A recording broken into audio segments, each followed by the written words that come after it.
Welcome to the Cooking Principle, Cooking with Kyle. You know what? Spring break is over, but strawberry season is not. Today, someone gave me a whole bag of strawberries from one of our strawberry farms here right in Rome, Georgia, LCCL Strawberry Farm. We love going there. We go once a year, and I haven't been yet, but someone gave me some strawberries. I didn't want them to go bad before I can get back there a second time. So I wanted to show you an easy recipe for your strawberries. You can do strawberry bread. It's just kind of like banana bread. If you've ever had banana bread before, change out the bananas, you're going to put strawberries in there.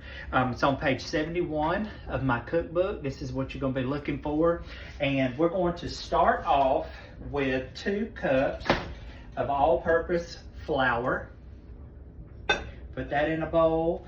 We're going to add a teaspoon of baking soda.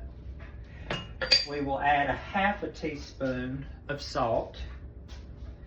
And we will add 1 teaspoon of cinnamon. Now we're going to take a whisk and just whisk that together.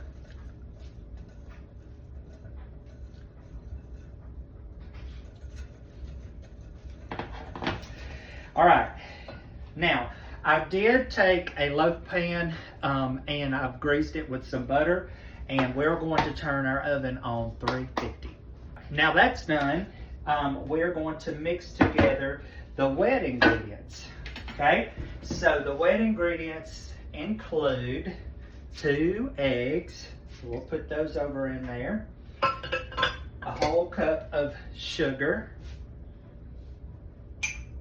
And we're going to stop there, mix those 2 together because you want to make sure that your egg and sugar gets mixed well.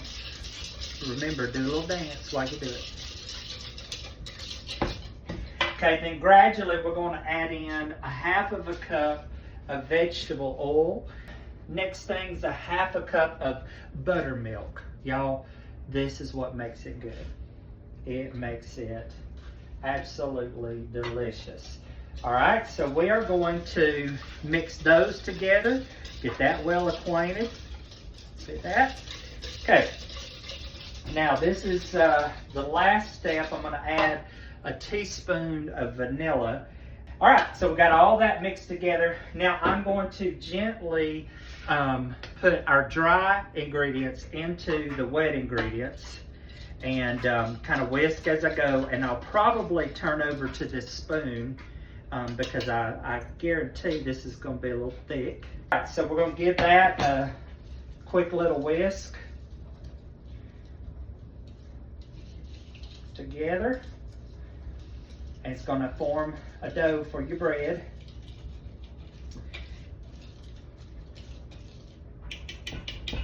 And you just want to do it until well combined. You don't have to beat it real hard. I'm going to switch over to the spoon.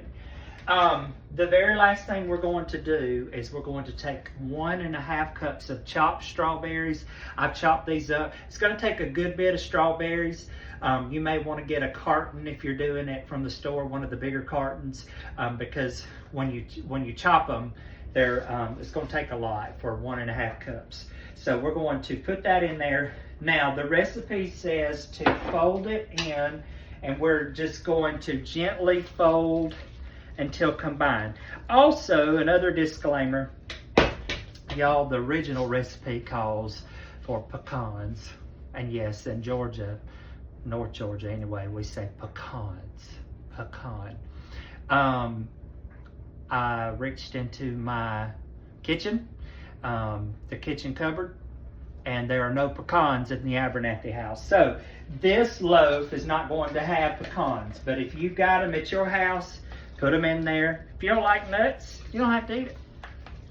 Sometimes you feel like a nut, sometimes you don't. All right, so that's it. That's it. Next thing, we're going to spoon this over into the loaf pan. And y'all, I don't know about you, but when you bring fruit in the house, do you ever get fruit flies? I hate them. I hate them.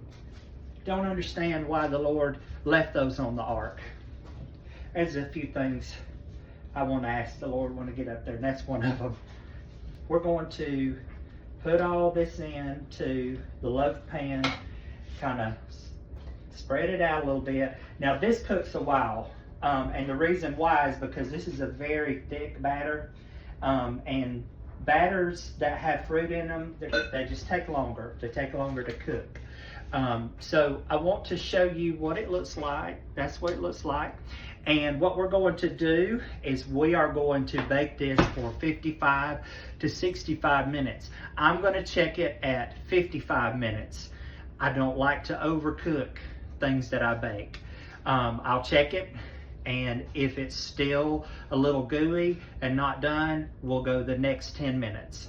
All right, we're going to pop this in the oven, and then we will come back to show you the next steps. Okay, I did wind up cooking this for the full 65 minutes. I want to show you what this looks like. This is what it looks like in the pan. So what we will do is let it sit for about 10 minutes, and then we're going to put it over onto a rack to cool completely, and we'll show you the very finished product. Cannot wait to tear into this. Okay, we've let this sucker sit for 10 minutes in the pan.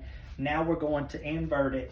I'm going to get it on this plate right here and show you how I'll do it, so it can cool all the way out. Whoop, blocked right out. Thank God. Sometimes it doesn't always do it that easy.